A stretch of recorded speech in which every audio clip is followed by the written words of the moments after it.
And I'm like, are you the guy that was napping back there at Honey Trail in the chair? And he's like, yeah, that was me. He's like, I was having a nappuccino. Have you heard of this?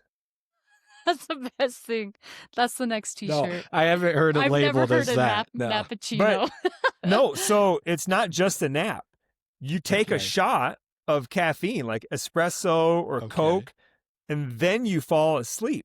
And when you wake up 10 or 15 minutes later, that caffeine is in your system, and you wake up just like, I'm ready to crush. Running 100 miles seems impossible, and maybe even kind of crazy. And it is, but we believe in big crazy dreams. That's why we ran 100 miles.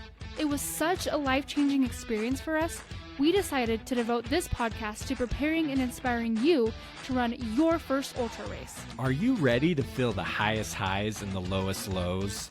Are you ready to do what you once thought was impossible? Are you ready for your trail to 100?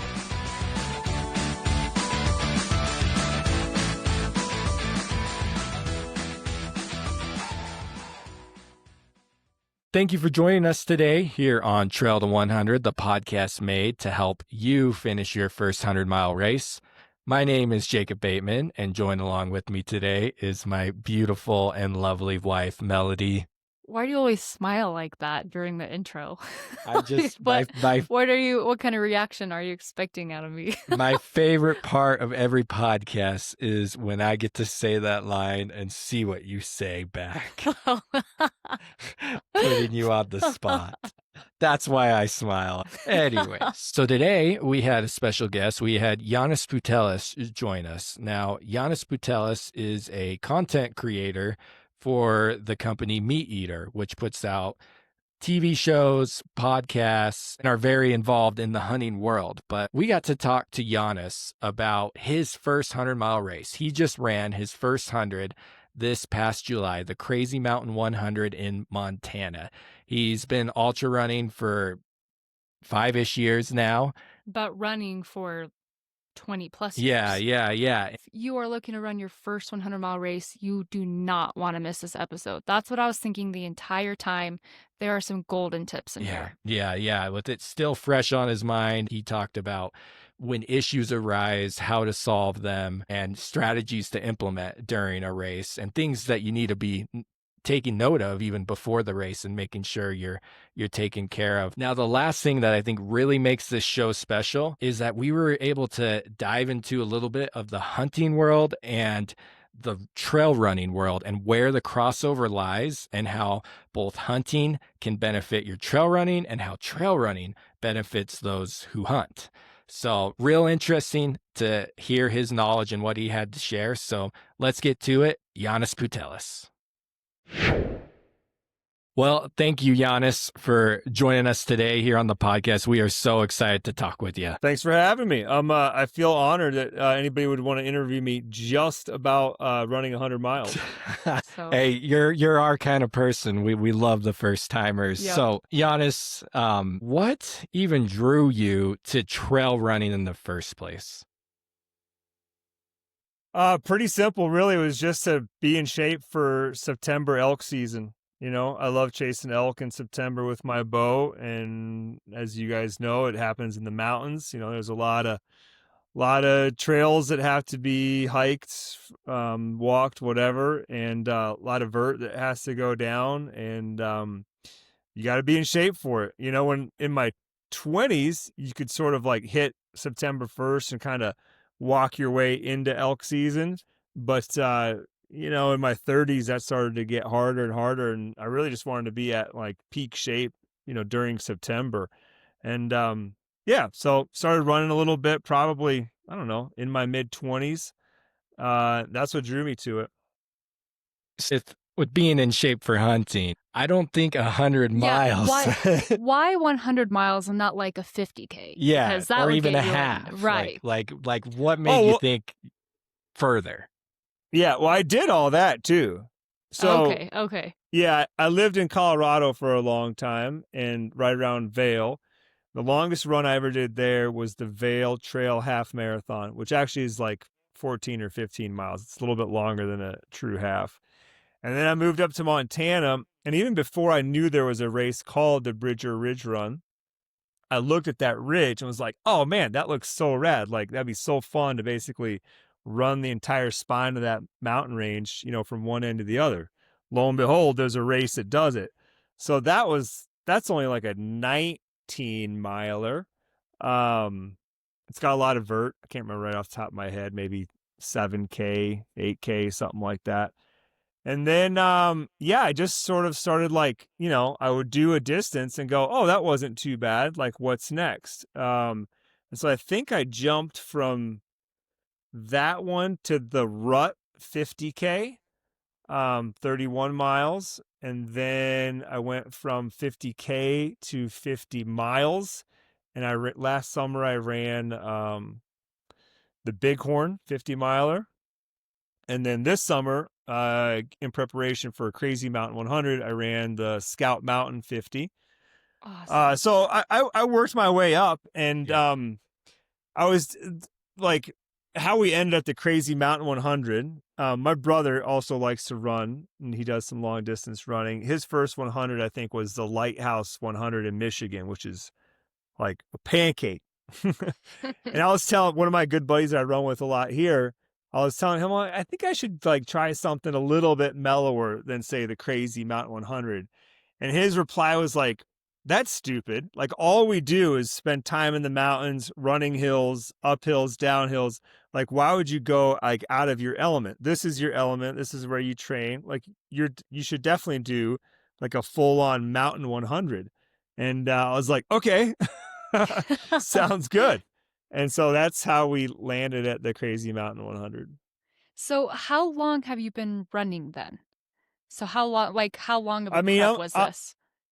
Well, I'm 47 now, and I would say that I started like, I don't know. I've really never been a year-round runner because I usually take off during hunting season, and then it just depends on if I kind of pick it back up in December or Depends if it's how cold it is outside, right? Yeah. Or, again, it's just like the older I get, the harder it is to sort of to lose being in shape and then coming back. So it's easier just to constantly kind of try to stay up on it. Because like if it was just like, oh, next year I'm going to run a 50K and I ran the 20 miler this year, I'd be like, well, I don't have to start training till March or April, and if I have 2 or 3 months of running under my belt, I'll be fine. But so anyways, like I said, probably mid-20s is when I started becoming like a fairly regular runner. I'm 47 now, so I've been running roughly 20 years. But I would say that the last 5, I've been like just the love of running has become just stronger and sort of I enjoy it for more than just preparation for elk season. Okay, that's awesome. I was under the impression that you had just picked up running like maybe a few years ago, and then you were like, I'm gonna run a No, 100-mile race. So no. okay, that's So awesome. you say you started it to get in shape for elk season, and now you're enjoying it outside of that. What aspects? Yeah, what changed to make you start enjoying it? Yeah, what aspects is bringing you just to running besides getting in shape? Oh, I mean, I've always said that I feel like employers should pay people to actually go running because I always have such clarity and such good ideas.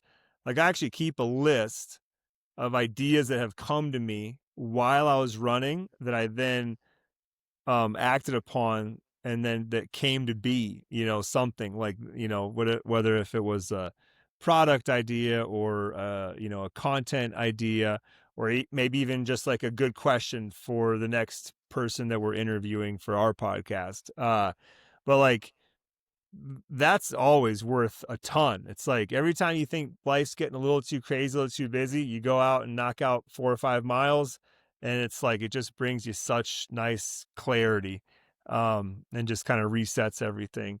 But I don't know. I like I don't want to say like the competitiveness of it because it's not like I'm really competing.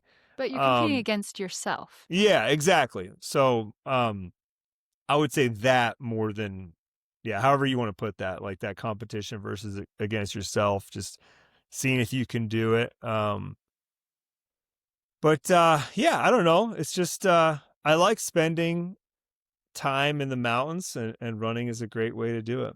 Yeah. So do you so you're saying it's kind of a form of meditation, which I feel like I can relate with and a lot of other runners can relate with. So do you feel like running has become, because it sounds like you're a very, very busy guy. You're also a husband, a father. Um, do you feel like does running or training for these races ever add to the stress in your life, or is it really more of like a stress relief? It adds to the stress of my wife's life. That yeah. But somehow I don't know if I just got better at planning the training, but she said that she felt like I was gone less and there was less of an impact this year training for 100 than there was last year training for a 50. And it might have been just that, she had gotten kind of used to it, over the course of 2 years. But I'm lucky that my work is definitely flexible. The hours are flexible. I'm gone a lot. And so when I'm home, I really try to be, if I'm home, I'm trying to be the one that takes the kids to school, picks them up from school, cooking dinner, and just being around. And in the same way, I can say, hey, I was just gone on a 9-dayer. I can take that time for myself to get in my run during, the normal work day. So it's not like I don't always have to be either running at 5 a.m. or 9 p.m. to sort of be outside of work hours and family hours. I can easily squeeze stuff in midday. So I'm lucky with that. So let's talk about your most recent accomplishment then, the 100-miler. Why 100 miles in the first place? What drew you to that distance? Honestly, it's because I did a 50 and was like, oh, that wasn't too bad. What's next? It was the next step. That wasn't too bad. We could do that one more time, right? which, in retrospect, like it was maybe I should have gone 100K and then 100 mile.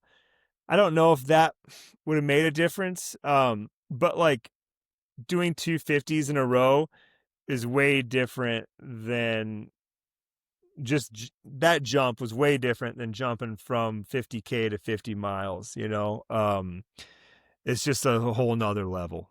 Totally. And if you can run 100K, then you can run 100 miles. The training is really similar. So I personally think jumping from a 50 to 100 is just fine. Really? Yeah, I think that's so. How we did it. That's how we did it. Yeah. I honestly, at least from, we've been coaching for a long time and crewing and pacing other people. So from what we've seen in our circle, that's what most people do. I think a lot of people do the 100K before the 100 just because mentally, like mentally it feels a little bit safer. It's more of a stair stepper. More of a stair stepper. But if you feel like if mentally you're like, yeah, let's do this, then I don't see anything wrong with it. Yeah. And honestly, I don't think there's really any way around that because like, what are you going to do? Run like a 60 miler and a 70 miler and an 80 and a 90? Like that's probably not going to happen. You might as well just make the jump. Yeah. Yeah. But I mean, I don't know how far you guys want to get down and start talking about the race itself, but like it was all fun and games until like mile 75, and then it kind of went haywire for me for about 15 to 20, I guess, somewhere in there. So what went haywire? What were you experiencing? What didn't I experience? I didn't experience any hallucinations, which I kind of at the end I was like, bummer. I felt a little gypped. I'm like, man, all this, and I didn't even get to see like any cat people or whatever. Was it cat people? Monkeys really on 4-wheelers. Yeah. What were you hoping to see? Oh, I don't know. Just saying. The closest I got was that I had kind of been hopscotching with these 2 other fellas, and at one point, I'm at a creek getting some water, and they go by me. We like make verbal contact, and I'm out of the creek pretty soon after, and I can see 2 headlamps ahead of me, and we're making a big climb, and I basically think I catch them at the pass, like an hour later, maybe longer. And as I'm coming over the pass, I'm like, "Hey, Joel and Bill," I think it was. And I kind of chat them up, and I'm like, "Let's go. Let's knock out this downhill now." And my pacer's with me, and we just bail over the pass and keep her moving. And then, like an hour later, as we're nearing this aid station, I pass Joel and Bill again. And I'm like, "Hold on. When did you guys come past me?" And they're like, "Oh, back at the creek." I'm like, "No, yeah, I remember that. But then I passed you at the pass." And at that point, my pacer's like, "No, that wasn't Joel and Bill. You talked to them like it was Joel and Bill, but that wasn't Joel and Bill." So that's about That's as awesome. kooky. That's about as kooky as I got. But it was also pitch black, so it's like you can't really tell who these Yeah. people are. You've only known them for a couple hours of your life. I know, but Right, but you never forget them. You'll always met with Joel and Bill. Oh no, they were. Joel was extremely, extremely helpful. He is a. You guys might even know the name. I think it's Merriman. He's like a long time ultra runner. He's got like 50 some hundreds under his Wow. belt. I'm He sure was we telling me follow about. him on Instagram. I don't know if he does that kind of stuff. Oh. He was a little bit anti-establishment, like never Cool. eats any gels, like none of Dang. that. Yeah, like a little bit like raw, old school. Old school. Yeah. But it was great having him with me because just the tips and the pointers and I was like, I kept telling him, I'm like, "Man, I feel like I'm getting like a gift from the universe right now to be able to share, these miles with someone that has 50 100s under their belt, Yeah. And maybe his just like nature raw like spirit, too, just lifted you up. It did. It did. But what fell apart? Certainly the what, I don't know if what you want to call it, the nutrition, the nausea, the GI distress that some people like to call it. I still don't exactly know what GI distress is. Like I haven't had too many issues with actually like number 2 kind of problems. Like it's That's basically good. what overcomes me is just this overwhelming nausea. And I've never actually even come to puking. Mhm. Usually it's fixed by eating more, because I feel like I get behind. But it's so hard to say, right? Because like I was saying, it's like it's fun and games until 70, whatever, and then it just like really gets intense, and it's like it's hard to train for that because you don't often do 70-mile runs just to see what 70 to 80 are going to feel like, right? Like Mhm. Yeah. really the only time you get to experience that is on race day. Exactly. So I definitely battled that, and that obviously I think took the wind out of my sails, and I had just some long, slow miles where I just really couldn't get my legs rolling. Like I was actually climbing better than I was going flat or downhill because I just like could not get like I don't know, a rhythm or just like into a running pace. So like my climbing going uphill with the poles, I was still feeling great, but like just moving forward was tough. I made the mistake of changing shoes at the Crandall aid station, which I think is like 72-ish, 3-ish, something like that. Mm.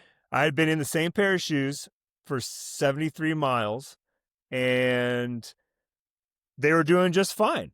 Like I had changed socks, I think, once or twice, but like I had zero issues. I had no blisters, no problems. And I had already passed by a pair or 2 of shoes at different drop bags. And there I just look over and I'm like, "Oh, same pair of shoes, little bit different wear because maybe they had been a little bit older, but pretty much the same pair of shoes, same model." And I'm like, "Yeah, let's put those on." And like not even 5 miles later, the blisters just went bananas.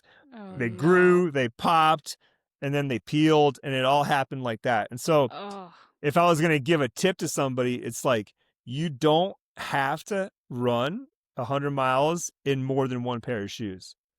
If Like it's I would not say broke, like, don't fix it, right? yeah, like in my mind, I was like, oh, it's impossible to do 100 miles in one pair of shoes. Like you're gonna have to change shoes. And that was a mistake because I changed it for no reason other than You just like felt they like were it was just, the right thing yeah. to That is do. a great Yeah. lesson. Yeah. Yeah, like certainly my other shoes might have been muddier. They were probably wet, but like it was working, you know? Yeah. And as soon as I put those, and again, maybe it's coincidence and maybe if I would have stayed in my same shoes, the You same would've thing would have blistered. happened. I don't know, but it sure seems like that got me. Yeah. I want to ask you about your nutrition really quick. Yep, I'm yep. curious how it transfers over between ultra running and hunting, because obviously when you're hunting, you're not moving super, super fast most of the time. Do you feel like there's any kind of transfer over? Like, do you experience that kind of nausea when you're hunting, or is it just when you're running? No, never.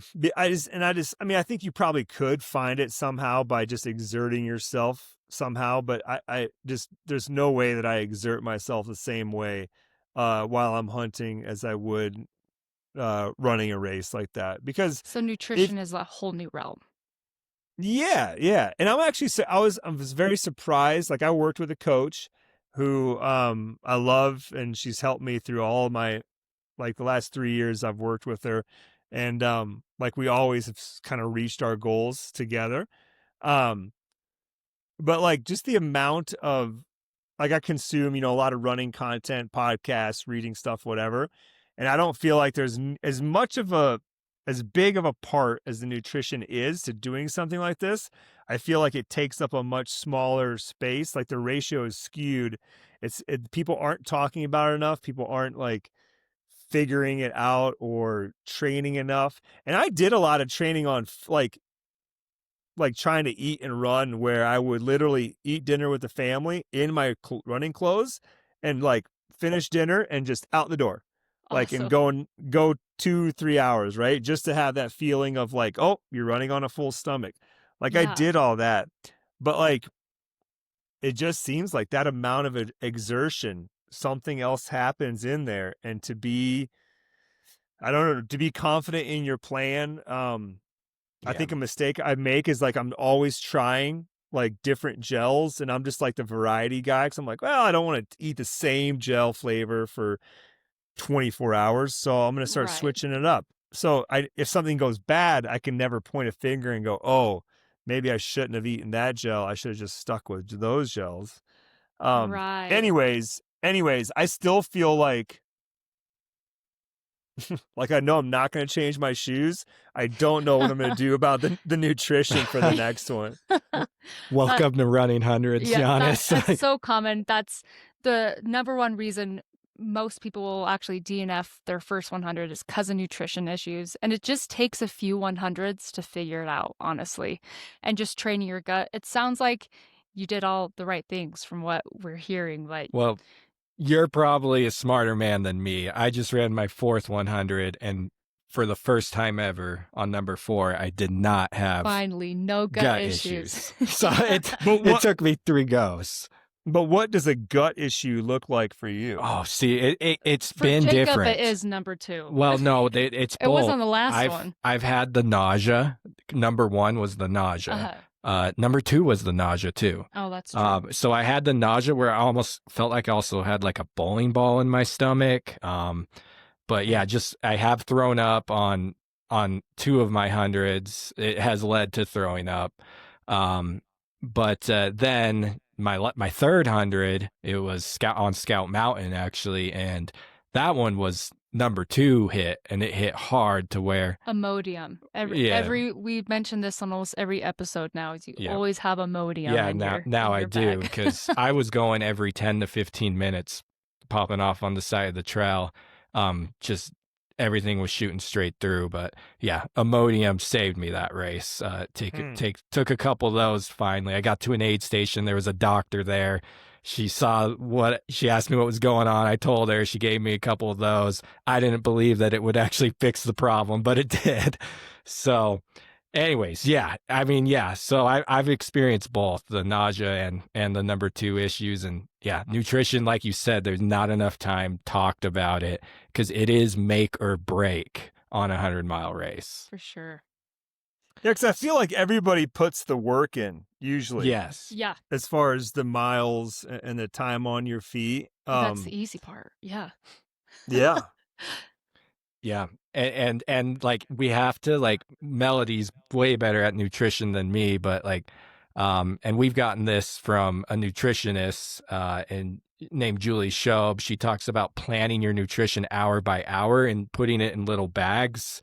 And so that keeps you honest. Plan it out before the run, and Oh, yeah. Macros. so you're before the not run. thinking out there on the run. And one thing that you mentioned is like taking a whole bunch of different things so you can never pinpoint, what it is that might be upsetting your stomach. I always teach athletes to eat what you know works and never add only add one new thing each long run.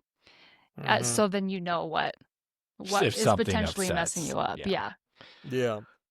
But anyways, you were saying crap hitting the fan. It was nutrition, heavy legs, blisters. Was there anything else that really was like, whoa, this is getting to me? I mean, the chafing.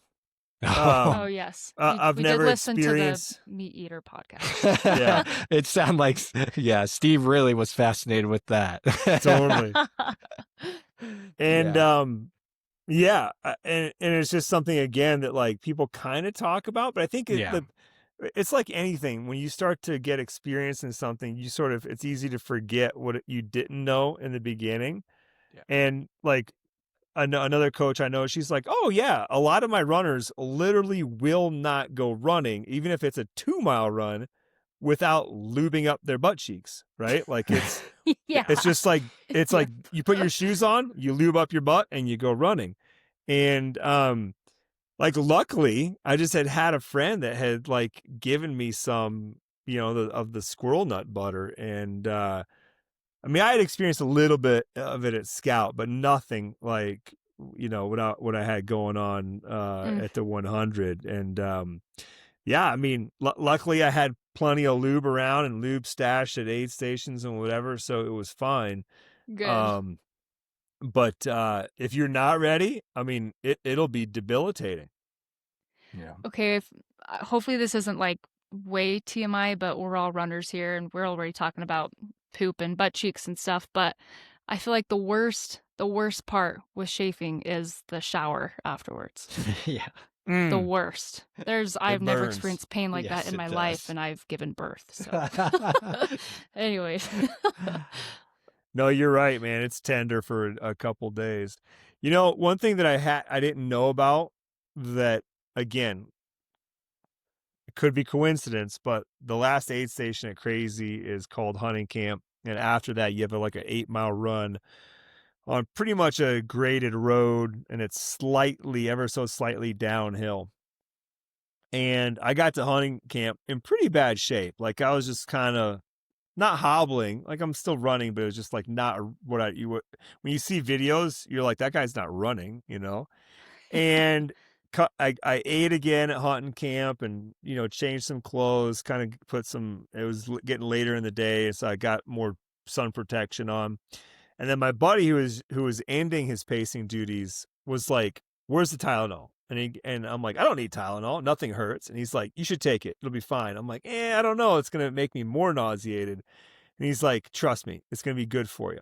And I take 2 Tylenol and we smoke like 10-minute miles all the way to the finish.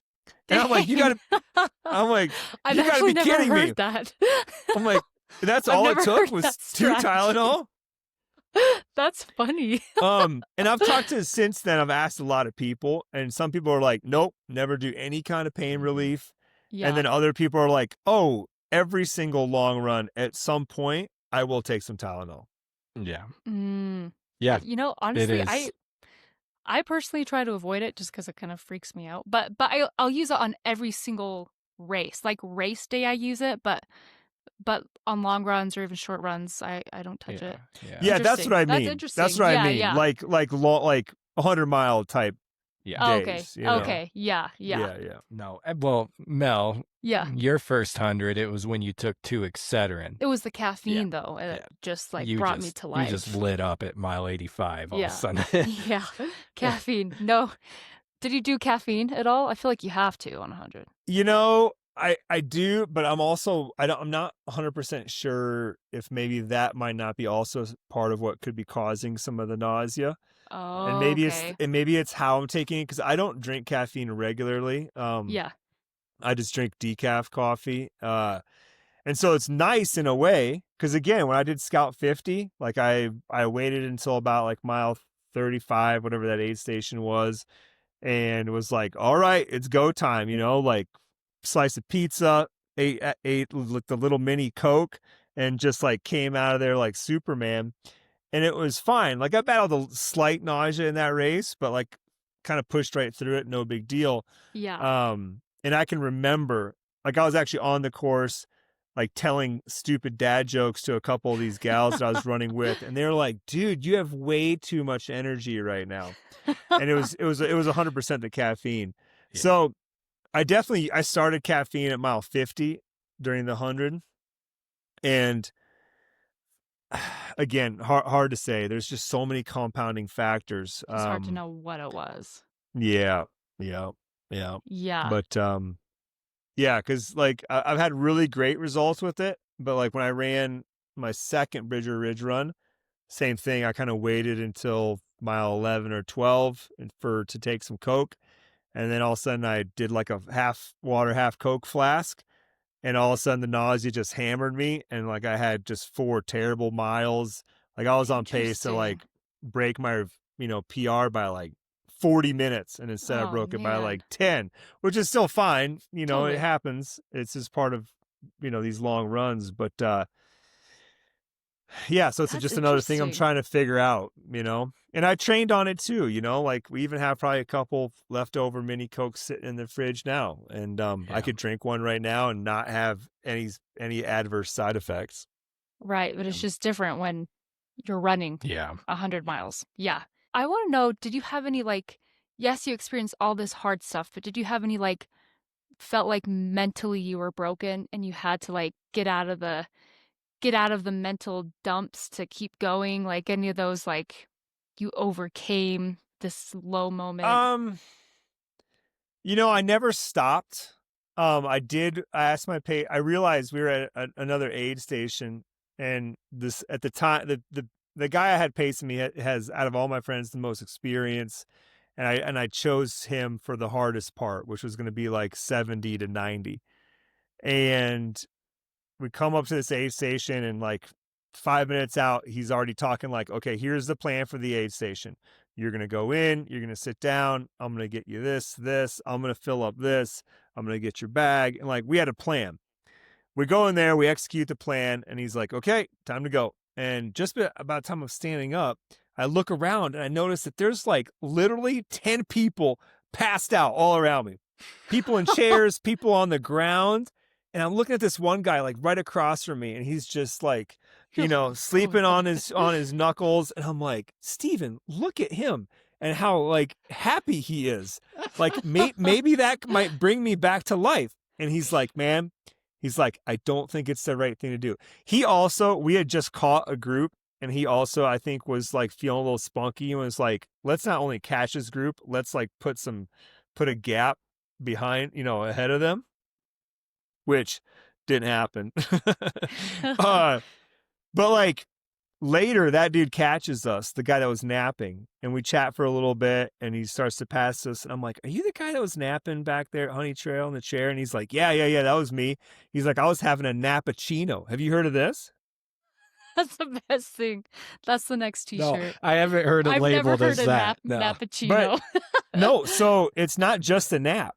You take a shot of caffeine, like espresso or Coke, and then you fall asleep. And when you wake up 10 or 15 minutes later, that caffeine is in your system, and you wake up just like, I'm ready to crush. And that guy just like nice, steady eddied right by us, and I never saw him again. Do you think that would work in everyday life? Oh, 100%. I need to try that. 100%. I'm a big fan of napping. And so I was like, Steven, look at what the nap did for that fella. And he's like, okay, let's run for another hour. And if you still feel like you want to try it, we can try it. So I did take one later. I'm like, okay, I'm ready for my nap. He let me sleep for 8 minutes. It felt great. It definitely got me up the next hill a little bit easier. I wouldn't say that it wasn't like everlasting. That 8-minute nap had its limits to where Yeah. Maybe I you sort needed of to was. take caffeine before you took Yeah, that's your it. 8 minutes. Well, I Your did. issue. Oh, I did pound a little Coke beforehand. But again, it bummer. was like mile 80 and just like, or 85 maybe, and just like, everything is just compounding at that point, and it's hard to point fingers at really what's crushing you. Because maybe you can just say, well, I've ran 85 miles, and that's I'm feeling as good as I'm gonna feel. Right. Hard to say. So anyways, but like the back to overcoming some sort of mental hurdle. I never stopped other than that nap. I never felt like, oh, I just gotta like pull off the side of the trail and just sit here and like sit down. Because I've seen plenty of that. When you're running those 50s and you're catching the tail end of the 100 people, like at Bighorn, and like they're on the side of the trail sitting there, and their pacer's like, okay, let's get up and go to the next tree, or whatever. And they're just like, I can't, like I never had that moment. Like I was able to keep moving, even though it wasn't like a real fast pace. I was able to keep moving.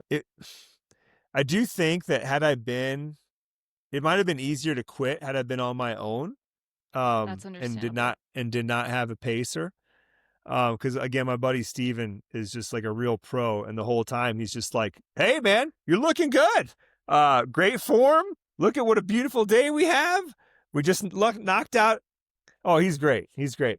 And I actually learned a lot about like the varying degrees of pacers, and nothing against my other pacers, but a lot less experience. Yeah. And like in the moment, I was like, oh yeah, like we haven't talked in 20 minutes. Like that's not what you're supposed to be doing as a pacer, Right. unless your runner's like, I don't want to talk, Yeah. Right.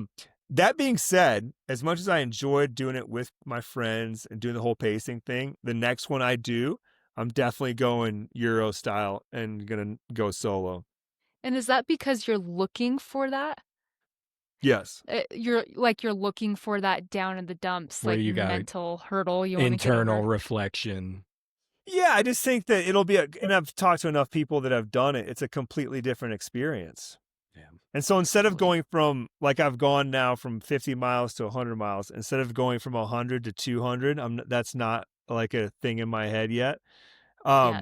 But I think going from 100 with heavy crew and pacing to 100 with only using the aid stations and kind of running the whole race on your own, I think that's like a very doable jump. And just something that I'd like to experience, I feel like that's a good progression to 200-mile races. Yeah. I Yeah. like that. Yeah. So, Janis, before we let you go, I just got a couple more questions. I want to dive into a little bit of the crossover between hunting and ultra running. Mm-hmm. Do you feel that being an experienced hunter helped you be able to become a better trail runner? I think a lot of people are intimidated about the night part of 100 miles, Mm, and being a hunter, and especially a mountain hunter and sort of whatever, a backpack type hunter. Yeah. Like I have so many miles walking around in the woods off trail, that it's just like, and sometimes with, you're packing out, 100 pounds of elk meat on your back, and you're like 3 miles until you hit the trail. And then you hit the trail and you got 3 more miles back to the truck, right? Like that is very normal, I think, to, Western, big country type hunters. So I would say that part, like everybody, like there's people out there that like literally have so many lights attached to them that you don't even need to carry one as long as you can keep up with them, right? Like they're lighting the world up. And I'm like, all I need is like a little teeny tiny lamp, like as long as I can see Yeah. the trail and I've got my route on my phone, like that, it didn't enter my mind as like as any sort of a hurdle or challenge to like make it through whatever it was, those 10 or 12 hours through the night. So I would say that was the big one. And other than that, I think just like general time in the mountains. And I think for us that Yeah. live in the mountains and train in the mountains, it's not a big deal. But you always during these races, you meet people that are coming from Wisconsin, coming from North Carolina, wherever, and they're experiencing like their first mountain big run in the crazies or in the bighorns. And I think that could be very intimidating, right? But the fact that that's kind of just like what we do all fall, you're like, no, that's no big deal. I just have to make sure to eat enough gels. Right. I think sometimes if we spend a lot of time in the mountains or if we grew up in the mountains, I feel like we forget that it's different or hard. I remember going on a hike with a friend a few years ago who didn't grow up in the mountains, and it was, to me, the easiest hike ever. And she was just tripping and falling because she just wasn't used to it. And she was like, I just don't know how to walk on this, you know? Now that you've achieved the 100-mile distance, done a couple 50s, is there anything from the ultra world that you feel is going to help you? Let's go the other way. From the trail running ultra world, anything that you feel can help you in the hunting world? I think just knowing, like, having an understanding of like how far you can actually go, right? And knowing that you can do that. So if like that elk is over the next ridge or in the next drainage, whatever it is, like having that confidence is huge to like be like, oh, I did 100 miles in a day and a half. There's no reason I couldn't do 30 while I'm chasing elk, which would be a huge day, I Yeah. think that's great. I know when I'm out hunting and since getting into the ultra world, when I look at like the top of a mountain and I see a deer or an elk up there, I definitely before pre-ultra, I would have been like, "Ooh, I don't know if I Yeah. want to go chase that." Like Yeah. that's tough. But Now you're like, piece of cake. I'm like, man, I climb those mountains on a regular basis when I'm out trail running. So yeah, it's just mentally, I'm like trying to convince my brother, let's go up that mountain. We got to that's a big buck up there. Let's get up there. Yeah. So, and I'll just also nutrition for me. I snack a lot more when I hunt now. Yeah. Yeah. Yeah. I normally pack my running gels in my pack now. So Heck yeah. anyways. Yeah, because you never want to dip, right? If you can always maintain. Exactly. And if I feel myself a lot dipping, I'm easier. like, woo, I gotta get some gel, yeah. gel in me or something. Yeah. Yeah. So Yeah, I would say like once I started training at this gym and working with this coach, it's just like this gym I work out at, it's called the Mountain Project here in Bozeman, and it's owned and operated by a fellow by the name of Mike Wolf, who, was one of the world's elite mountain runners at one time, right? That's awesome. He also is a hunter. And so, but everything we do in there is like, they call their training the uphill athlete is kind of their slogan. And like, I just remember even as a 20-year-old in the Elk Mountains or 25-year-old, whatever, that like you'd go and stop. Well, like, I feel like it's been 5 or 6 years since I've ever felt like I have to stop mid climb. Like I can just like slowly but steady just make my way kind of up any ascent. And even like I was telling you guys before we started recording, I just got home from a trip in northern Manitoba where we were hunting caribou across, very expansive tundra. And it's not the easiest walk, and there's no trails. It's very spongy. It's very like small undulations. It's almost flat as a pancake, but it's just like it's very uneven footing, and some of it's soft, some hard, whatever. And like sometimes you look and you glass some animal, and it's literally at the farthest horizon, and then you look at Onyx and you're like, maybe it's like 2, maybe 3 miles, and you're thinking, geez, 3 miles there, 3 miles back. But then you start going, and next thing you know, you're there, and it really wasn't that bad. And I hunt with a lot of guys that are now like a good bit younger than me, sometimes 20 years younger, and it's nice to be like in the pack always, and not being like holding anybody up or so Totally. it's just nice because there's no like the mountains or the distances don't really seem like that's not going to be what keeps me from being a successful hunter this fall. It'll be because I did something stupid, like called at the wrong time, you know? Yeah, exactly. It seems like ultra running has helped you or enabled you to like live your life to the fullest. Do the things that you want to do. It's given you more freedom in your life and in your other hobbies and things you like to do. I think that's awesome. Yeah, I love it. And as long as the body can keep up with it, you know, kind of the last thing I had that I wanted to mention, um, that also is like talked about a little bit and probably not enough is the recovery. Mm.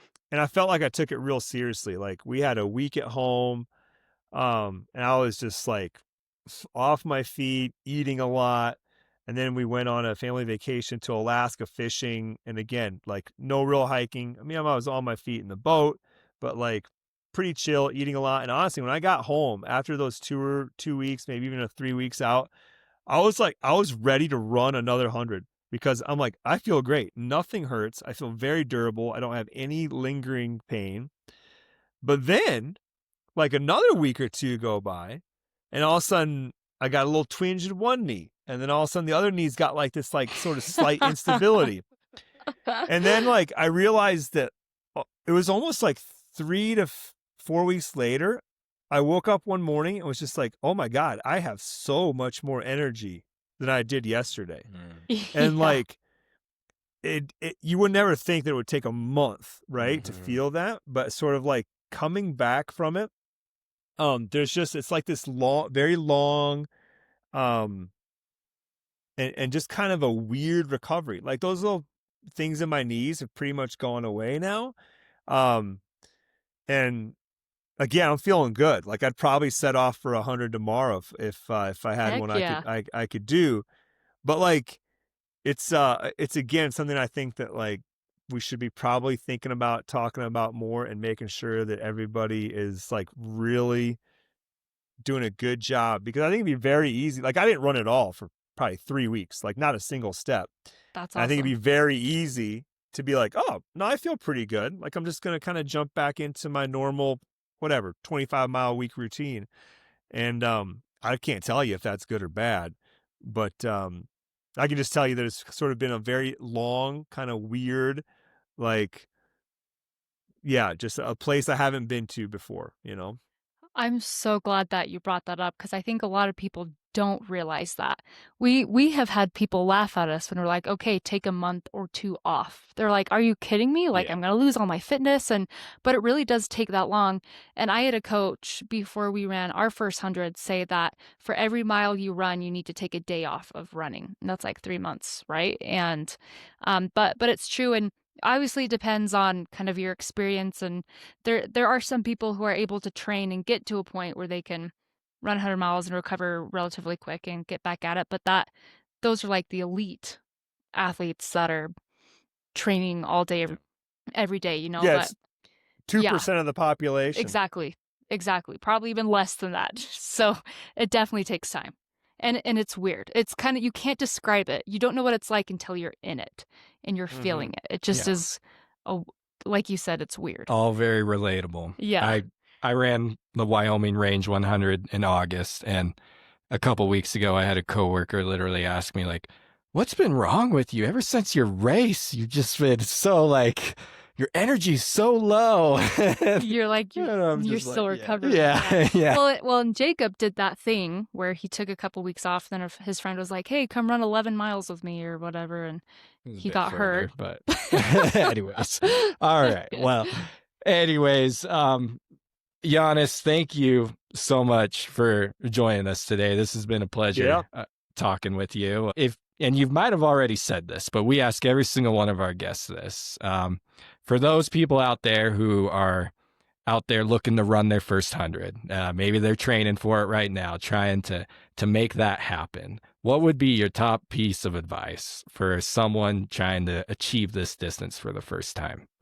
Oh man, top piece of advice. I don't know. Don't change your shoes. Don't change your shoes. There's our episode title right there.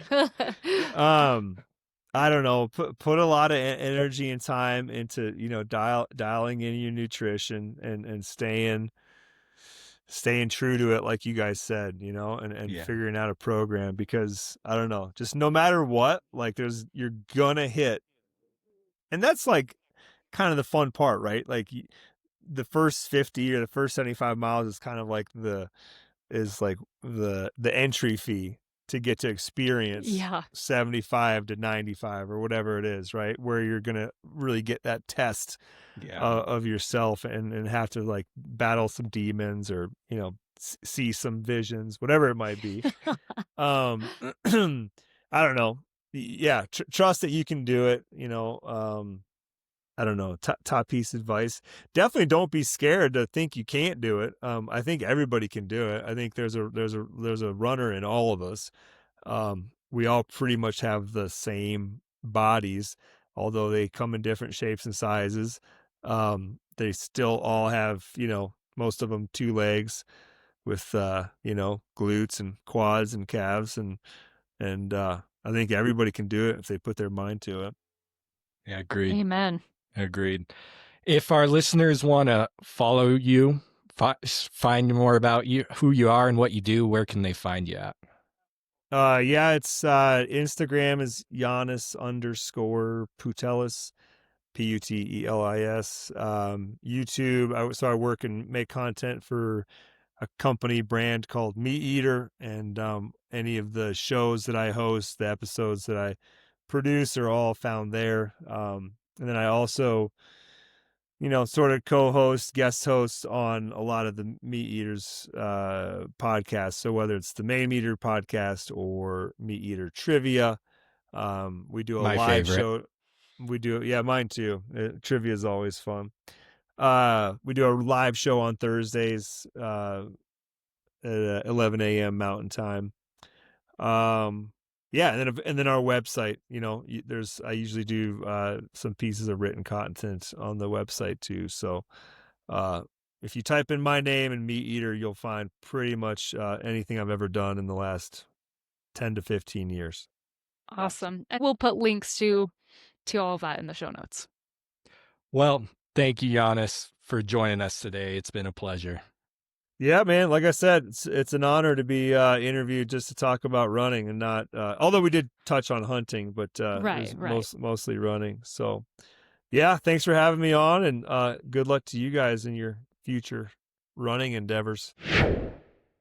So a big thank you goes out to Janis Putelis for joining us here on Trail 100 today.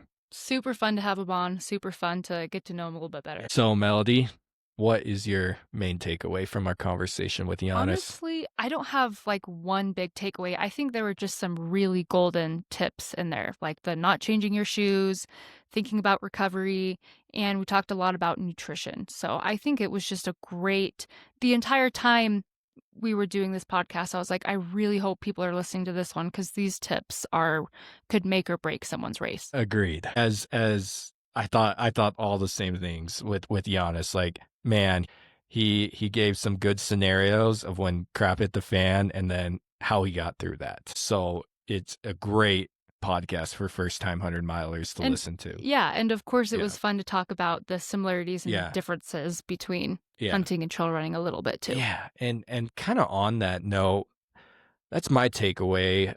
Kind of had to go with that. You know how we asked Janis, was there a time where it was like, you know, where it's like, oh, I don't know if I can do this, or not mental everyone strife. has that, you know? Yeah, but I think there's one thing that Janis did right that allowed him to not feel that as strongly. He kept moving. Exactly. That's the trick. Exactly. And that's, I think, was so key what he shared. He just kept moving, because I think about my times when I really feel low and in the dumps.